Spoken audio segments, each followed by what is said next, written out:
ഈശോ മിശിഹായ്ക്ക് സ്തുതിയായിരിക്കട്ടെ. ഈശോ നിശബ്ദതയിലാണ്, അതിലുപരി കല്ലറയിലാണ്. വലിയ പ്രതീക്ഷയോടെ കൂടെ നിന്നവരെല്ലാവരും കർത്താവിനെ ഉപേക്ഷിച്ചു പോയി. ഇനി ഒരു തിരിച്ചുവരവില്ല എന്നാണ് എല്ലാവരും കരുതുക. ഈ ഗാഢമായ മൗനത്തിൽ പക്ഷേ ദൈവത്തിൻ്റെ പദ്ധതികൾ പൂർത്തിയാക്കപ്പെട്ടുകൊണ്ടിരിക്കുകയാണ്. നാളെ അവൻ ഉയർക്കാനുള്ളവനാണ് എന്ന് പിതാവായ ദൈവത്തിന് മാത്രമേ അറിയുകയുള്ളൂ. ജീവിതം അനുവദിക്കുന്ന ചില കല്ലറകളും ഗാഢമായ മൗനങ്ങളുമുണ്ട്. എല്ലാം അവസാനിച്ചെന്നും എല്ലാത്തിനും അവസാനമായി എന്നും നമ്മൾ കരുതും. പലപ്പോഴും യാത്രയുപേക്ഷിച്ച് നമ്മൾ തിരികെ പോരും. ഇനി നന്മകളൊന്നും ഉണ്ടാകില്ല എന്ന് നമ്മൾ തീരുമാനിച്ചുറപ്പിക്കും.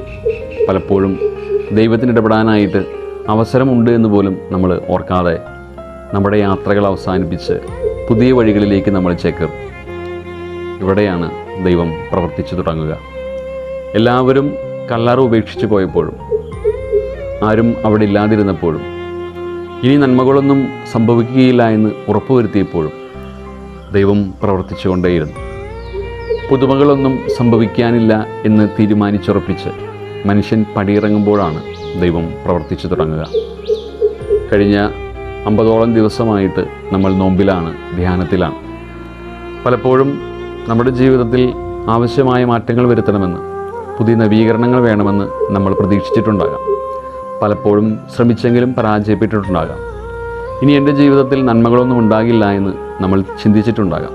എവിടെയാണോ നമ്മൾ അവസാനിപ്പിക്കുക, എവിടെയാണോ നമ്മൾ ഉപേക്ഷിക്കുക, അവിടെ നിന്നാണ് ദൈവം പ്രവർത്തിച്ചു തുടങ്ങുക. കാരണം ഈ വിജയം മുഴുവൻ ദൈവത്തിൻ്റേത് മാത്രമാകണമെന്ന് ദൈവത്തിന് നിർബന്ധമുണ്ട്. നമ്മുടെ വിജയങ്ങൾ വളരെ പെട്ടെന്ന് സംഭവിക്കുന്നതാണ്. പക്ഷേ ദൈവം നൽകുന്ന വിജയങ്ങൾ സാവധാനത്തിലും മൗനത്തിലും നിശബ്ദതയിലുമാണ് സംഭവിക്കുക. കാത്തിരിക്കാനും കർത്താവിൻ്റെ സമയത്തിന് വേണ്ടി ഒരുങ്ങാനും ഈ ദുഃഖശനി ദിവസം നമ്മോട് ആവശ്യപ്പെടുകയാണ്.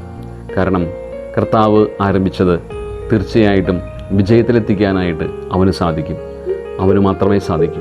കാത്തിരിക്കാനായിട്ട് നമുക്കെല്ലാവർക്കും ആർജവം ഉണ്ടാകട്ടെ. ഈശോ മിശിഹായെ ഞങ്ങളങ്ങയെ കുമ്പിട്ട് ആരാധിക്കുന്നു. എന്തുകൊണ്ടെന്നാൽ വിശുദ്ധ കുരിശനാൽ അങ്ങ് ലോകത്തെ വീണ്ടും രക്ഷിച്ചു.